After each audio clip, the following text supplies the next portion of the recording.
pengalaman usaha sudah berapa tahun nih Proner?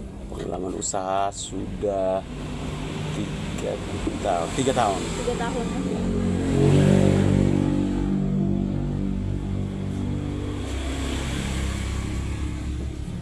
Jadi ini nih praktik kami kan ada praktik tuh. Praktiknya itu mata kuliahnya itu manajemen rantai pasok agribisnis. Ini praktik yang pertama tuh tentang analisis model distribusi dan transportasi. Iya, sebelumnya perkenalkan dulu. Perkenalkan, saya Helena Faustina Gudede dari mahasiswa Universitas Terbuka, Prodi Agribisnis bidang minat penyuluhan dan komunikasi pertanian.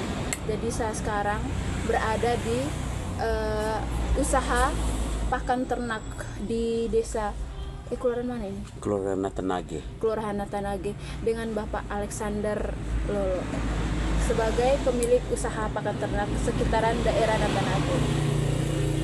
Lanjut saja di ini pertanyaan.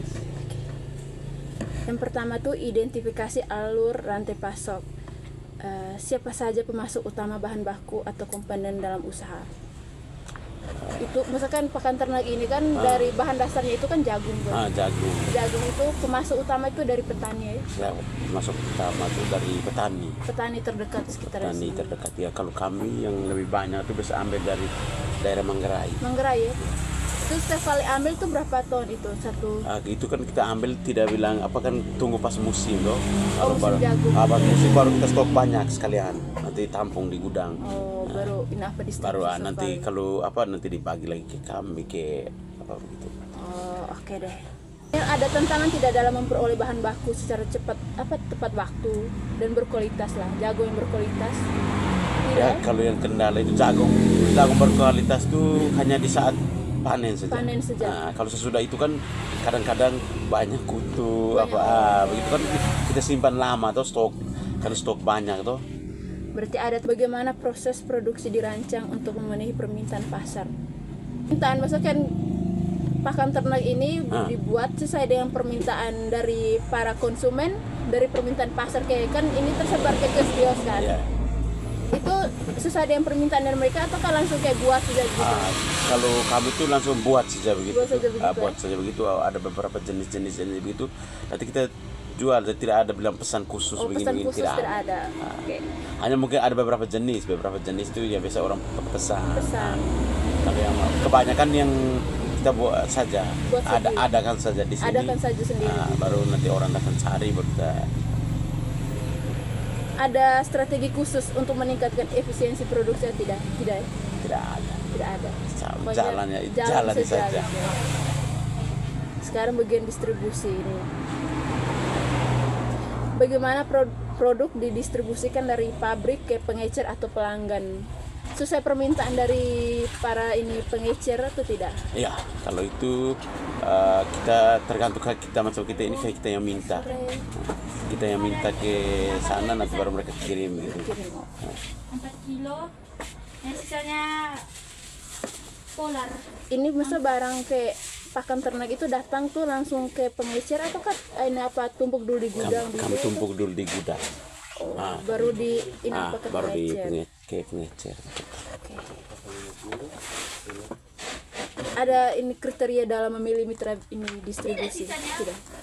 Tidak ada. Kalau saya yang penting barang tersedia. Barang tersedia langsung over ke.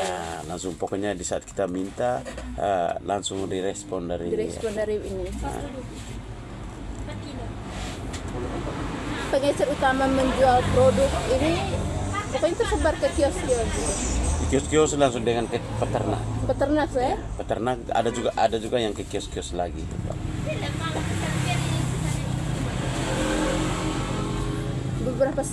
Seberapa sering berkomunikasi dengan pengecer untuk memastikan produk tersedia di pasar? Dengan pengecer? Iya. Tidak sering atau kayak? Tidak sering sekali, macam tidak terlalu sering gitu. Biasanya itu pengecer yang datang ke cek ini di sini datang gitu. Sini. Biasanya pengecer yang datang.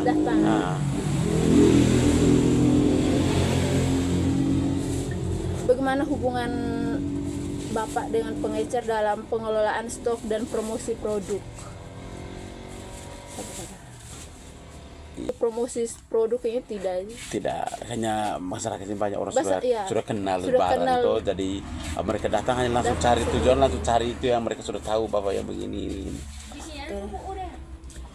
konsumen akhir, ini kita masuk ke konsumen akhir. Siapa target konsumen utama produk A? Konsumen itu kan pemakai. Di sekitaran sini kan banyak yang petani, banyak yang peternak loh. Jadi ya bagian konsumennya para peternak. Itu dengan petani sih. Petani.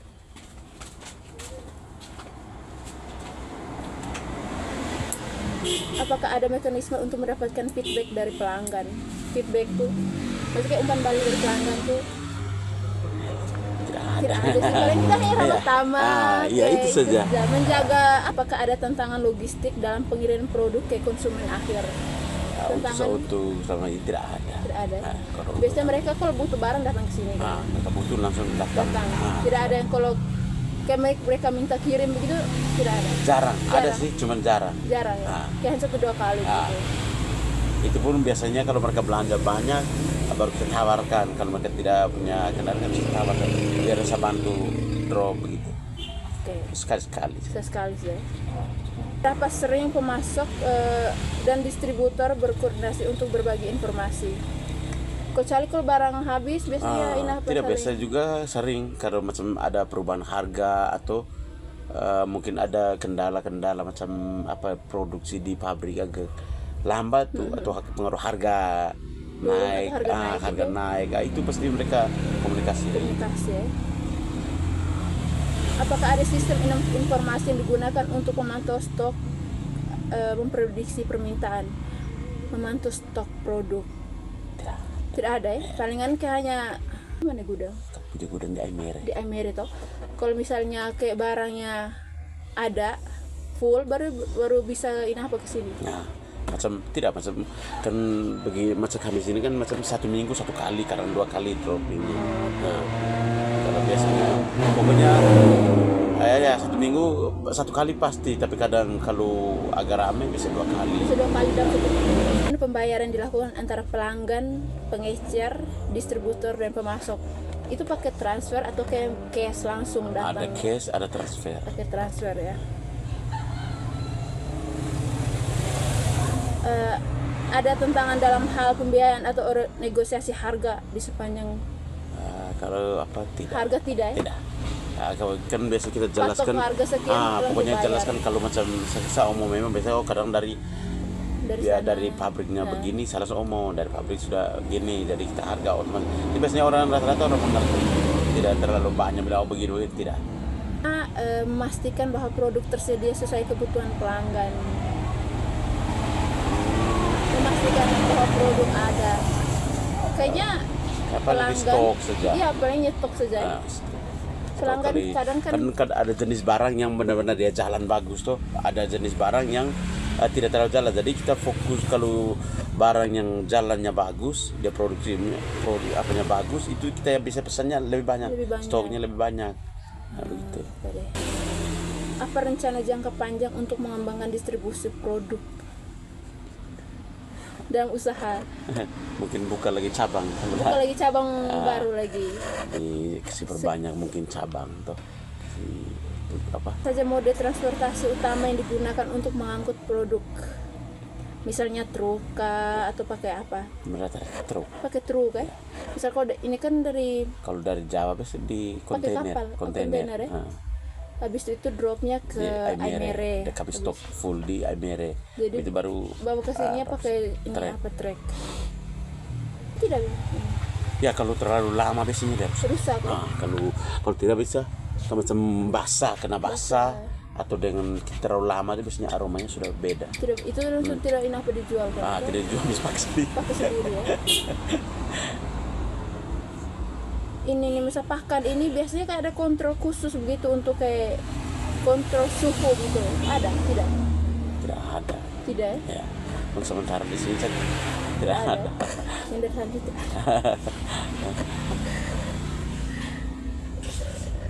Apalagi biaya sih. Biaya transportasi ini dari Seberapa besar biaya transportasi mempengaruhi keputusan pemilihan mode transportasi? Terus kami tidak bayar. Ya. Orangnya drop saja. Oh, jadi ini tuh Jadi kan mungkin sudah dihitung di dalam harga tuh dengan harga barang tuh kami terima tempat, ada negosiasi terima tempat berapa gitu. Oke. Bagaimana memastikan produk sampai tepat waktu kepada pelanggan atau pasar? Biasanya 1 hari gitu ya. 1 hari. Kalau dari mau merek ke sini? Merek sini 1 hari. 1 hari kan? Ya, 1 hari. Pokoknya sampai tepat waktu ya. Iya. Transportasi ini milik ini Di perusahaan. milik perusahaan punya. Perusahaannya fokus. Bos.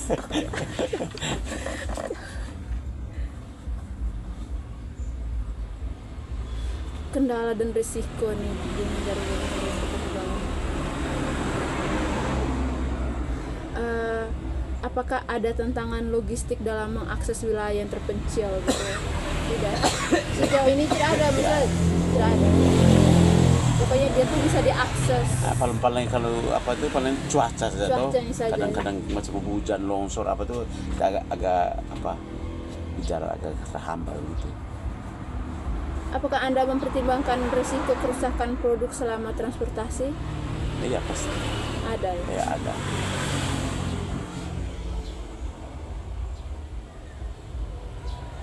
Sudah menggunakan dalam pembuatan ini jika menggunakan PVT sudah. Bagaimana mengevaluasi kinerja penyedia jasa transportasi? Ini semuanya kan tergantung dari perusahaan ya. Komunikasi saja. Iya. Apa saja tantangan utama yang ada dalam hadapi dalam transportasi produk? Tidak ada ya? Paling macam tadi itu macam cuacanya saja yang tidak bersahabat. Kadang-kadang pas mau muat hujan jadi geser lagi. Ini kalau seandainya ada produk yang rusak atau hilang selama proses transportasi itu bagaimana maksud Itu dari diklaim ke perusahaan.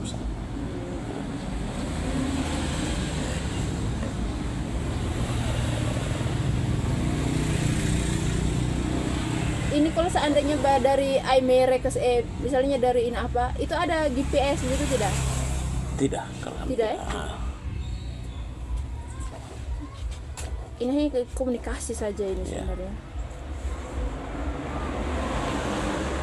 Itu saja Pak Kolonel. Selama yang ini apa, selama masukkan kita distribusi ke pelanggan tidak pernah ada yang rusak ya. Semuanya baik gitu. Paling kalau sekali mungkin pas hujan mungkin terbalnya macam rusak tuh dia bocor sedikit, tapi tidak sampai banyak tidak pernah. Paling 1, 2 yang begitu jadi ya kita bisa akal. Seberapa besar kepuasan pelanggan dipengaruhi oleh efisiensi transportasi? Pelanggan puas kok karena dapat ini. Kalau kami puas. Dalam keadaan baik gitu. Ya. Oke, Pak Kolonel, terima kasih. Mohon maaf apabila ada salah kata. Mohon dimaaf. Sekian dan terima kasih. Terima kasih.